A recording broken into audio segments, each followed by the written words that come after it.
What's going on, y'all? Peter Griffin here. With Zenless Zone Zero Season 3 upon us, I want to be completely honest with my thoughts on the update. And I'm not even trying to hate when I say this, but to be completely honest, 3.0 is looking to be kind of mid so far, and honestly, as a 3.0 update, it's looking to be very disappointing. Now, I do want to say this though, as a regular patch, I do think it's a very solid patch, but as a patch that's meant to introduce a whole new region, I do think it's honestly very lackluster. And the reason why I say it's lackluster is because it's not really adding anything new or crazy to Zenless Zone Zero in my opinion. Like, my expectations for Season 3 weren't all that too high, but I was expecting for them to at least add something that would change the game up at least a little bit, because the game for a good majority of its life cycle has felt the same, aside from the removal of TVs and every character now having an ult. And Season 2 honestly failed to really change the game as well. Like, I know people are gonna say, what about the addition of Rupture? But let's be completely real. The Rupture class didn't really change anything. It's just the attack class, except that it ignores defense and scales off HP.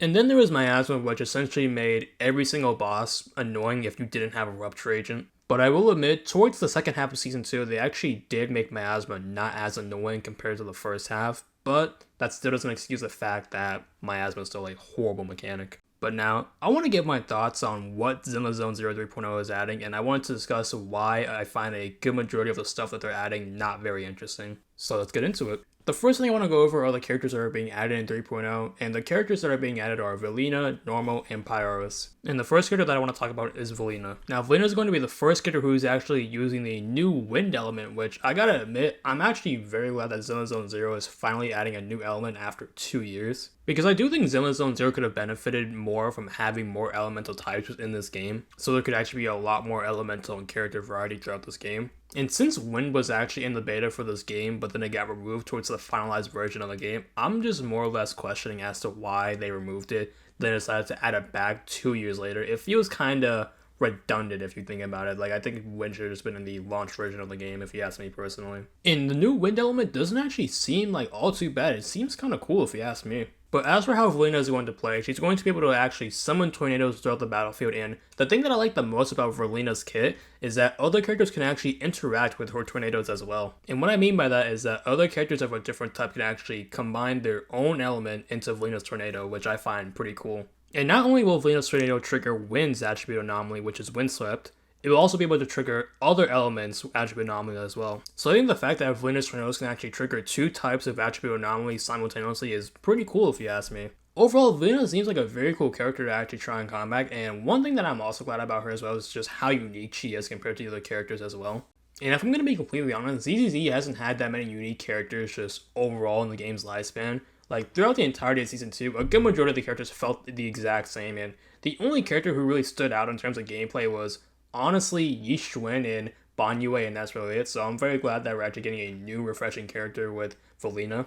And Velina is honestly enough to make me consider coming back to ZZZ, because as of right now I currently don't play the game. I've kind of quit, but maybe with Velina I might come back to the game. And besides her gameplay just looking extremely cool, she's also just very hot. Like, let's get that out of the way. She's extremely hot. So just off that alone, that's enough to make me come back and pull for her. But we'll see. Maybe I might come back and pull Velina. Next up we got Norma, and honestly Norma just looks extremely mid, I'm gonna be honest. Her gameplay doesn't really look all that interesting to me. Her design is honestly kinda whack as well if you ask me. And the reason why I said Norma's gameplay looks very uninteresting is because she's just another off-field stunner. Like, I don't really see what she's doing anything that makes her stand out from the rest of the other off-field stunners in this game. Like, straight up her entire gimmick is that she will just be able to summon turrets that deal days off-field, so she's just another off-field stunner.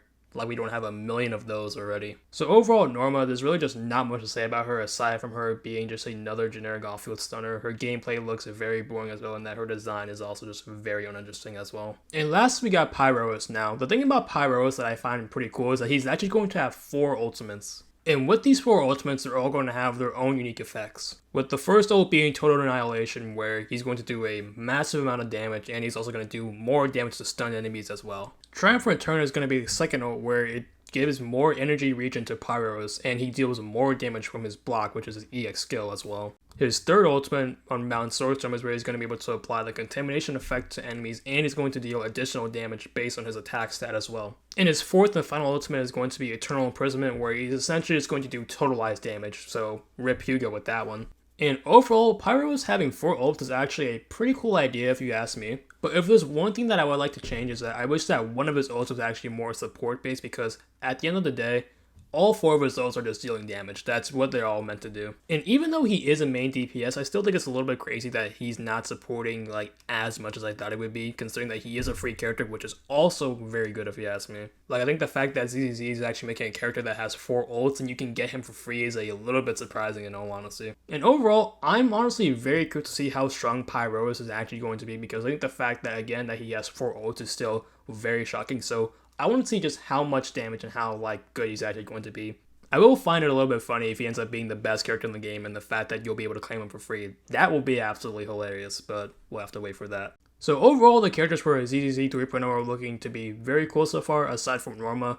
Pyrois and Velina, I might come back to the game to actually try them, but I'm going to have to wait and see on that. And next up, I want to talk about the region itself. Now, Rescaffier doesn't look all that bad of a region. It looks fine visually, but it's not really adding anything to make it look all that interesting. For example, I'm not really interested in just about any of the city-based activities that they're going to have. I'm not talking about the combat activities, I'm talking about the activities that are just based in the city. Like the Bangbu TFT event that was in the game a while ago, it is now a permanent like overworld activity for Rescaffier, and if I'm going to be completely honest, I was not a big fan of this event. I found this event to be very boring, and I think the fact that this is going to be a permanent like activity in Rescaffier is stupid. And the fact that they chose this event out of all the events from Season 2 to be like a permanent mainstay in the game for Rescaffier is disappointing if you ask me. The second overworld activity that they're going to be adding is essentially where you're going to be flying a Bangbu around for puzzle solving, which this doesn't actually look all too bad. I think it looks fine, but again, it's just nothing anything crazy.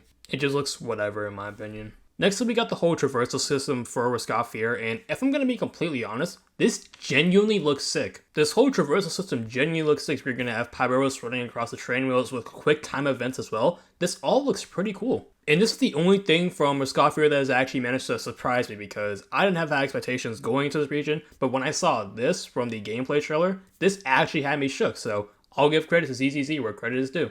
And although this does look very cool, this still doesn't change the fact that they should have copied this from Ninja Gaiden 4 with the train sections, because when I first saw this, the first thing I thought was, yeah, Hoyoverse should have stole the train sections from Ninja Gaiden 4 and put it in ZZZ. And I still think this is easily the best thing that ZZZ has added in 3.0, because this is something actually different. It's something unique. Even though they did copy this from Ninja Gaiden 4, it's still something new. It isn't something that they rehashed earlier, so I'm glad that ZZZ is doing this. In the last overworld activity that we had was a new feature called Singularity leakage. And with this new feature, you'll have rifts that spawn across the map, and once you go through these rifts, you'll be teleported to different parts of the map, and you end up fighting just regular basic enemies, or there is a chance that once you go through these rifts, you'll be able to fight bosses as well. So I do think it's pretty cool that there's going to be a little bit of enemy variety throughout this, but I just know one thing's for certain is that these bosses, they're definitely going to have some new cancer mechanic, which is definitely not going to be very exciting to see. So I do think Singularity leakage could actually be a very fun overworld feature, but as long as they make the boss variety actually different and just not have the bosses have BS mechanics, I think it could actually be a very fun feature, and I'm hoping that it could go good, but it's most likely not considering this is ZZZ. Moving on, we are actually getting a new endgame mode, which I do think could actually be very interesting. I do want to see how this game mode's going to play out, because with the information that we do have of it, it does look pretty fun if you ask me. And how this game mode is going to work is that there's going to be 3 bosses with each having their own unique mechanics within the stage, where the first phase is standard mode, where you're going to be given trial characters, and after you beat the standard mode, you'll be able to unlock the extreme mode, where it gives you pre-upgraded agents with pre-upgraded equipment as well. And also the bosses are going to have 0 weaknesses and 0 resistances as well, which I do find to be a little bit concerning in case they decide to inflate the HP, which is probably going to happen after the first patch for this game, so we're going to have to see. But if they actually do intend to keep their promise on the bosses actually having unique mechanics and they just won't inflate the HP, I do think this endgame mode could actually be very good, and I want to keep an open eye on this game mode. I'm very open to seeing this. So I do want to give this endgame mode a try. So overall, ZZZ 3.0 is just not really selling it for me. Aside from the Pyrois train rail sections, the new endgame mode in Velina, there's not really much reason for you to kind of play this update. The only other things I could say about this patch is that the pulls for this patch are actually very high. They're giving out an insane 145 total pulls, which I think is absolutely insane. I'm glad ZZ is doing this. And lastly, we got the new Belle and Wise outfit, which I gotta admit, the new outfits look good, especially Belle's. I think Belle's outfit looks extremely sick. It also looks very hot on her, I'm not gonna lie. And call me crazy, I think this is her best outfit. While for Wise, I don't think Wise's outfit is bad. It's just fine. I don't think it's better than his Wi-Fi Peninsula outfit, but Wise's outfit is still fine. But overall, this update is just very disappointing, very lackluster, and as a update that's meant to introduce a brand new region, there's just not much to really be excited for. It just feels fine. But as a regular patch though, I will admit though, as I said earlier, it's still a solid patch, but they could have done better. And if I'm going to be honest, I think I might come back just to pull Velina and try the new Endgame mode, but once I try those two things, I'm just not going to touch 3.0 for the rest of the time being. I might maybe stay around for 3.1, but 3.1 has to do something very crazy in order for me to stay. And I know 3.1 is going to be the second anniversary update, but considering how lackluster the first anniversary was for ZZ last year, I don't really have high hopes for the anniversary this year, so unless Sigrid is dropping in 3.1 for the second anniversary, that's the only reason why I might play 3.1, because I don't really care for Remia. She's honestly very mid in my opinion, and I just really don't see the appeal to her. So unless Sigrid's there, I'm not touching 3.1. But let me know what you guys think of 3.0. Are you guys excited for 3.0, or are you guys not excited for it as well? Let me know in the comments down below. And with that, thank you for watching the video. Make sure you like and subscribe and hit that bell for when I do upload a new video, and I'll catch you in the next one.